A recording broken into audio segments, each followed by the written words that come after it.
Олесь, ми побачимо найближчим часом повернення українських бранців Кремля? Це для Росії наші полонені, причому полонені в різний спосіб взяті, і військовополонені, як в випадку з моряками, і полонені в Криму, які постійно збільшується ця кількість, тобто незаконні ув'язнення.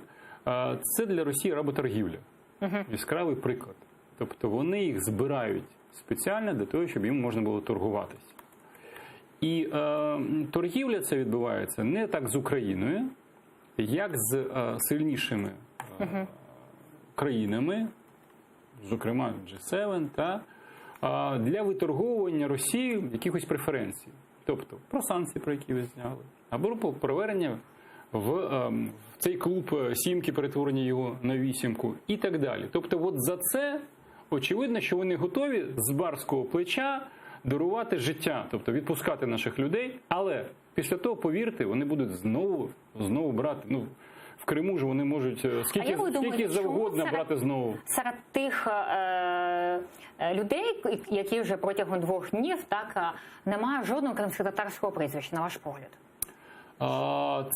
Це показово. Вони цілеспрямовано засвідчують, що вони Крим не вважають українською територією. Це абсолютно ви правильно запитали, тому що Росія, навіть при всьому тому, що вона готова це работоргівлю якихось частину абсолютно з їхньої точки зору рабів віддавати, Крим вони не вважають взагалі навіть окупованою територією, не збираються про це говорити. Це чітка позиція, для нас дуже прикра.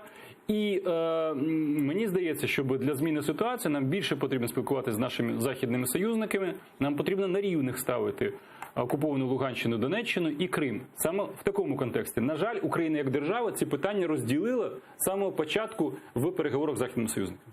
Але серед списків ми також бачимо і Балуха, він кримчанин. Так, але подивіться, при всьому тому... Польченка є. Так, але немає кримських татарів. Так.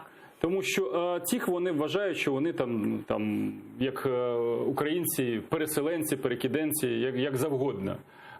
А ті, хто асоціюється з землею кримською татарською, уявів, це ж зрозуміло, що це світоглядні речі.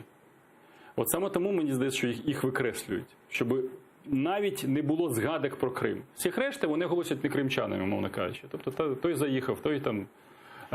І це прикро, причому дійсно там прізвища абсолютно різні. Є ті, де була задіяна російська агентура в Україні, як з Карпюком, але хочеться вірити, попри все, щоб наші хлопці звільнили раніше.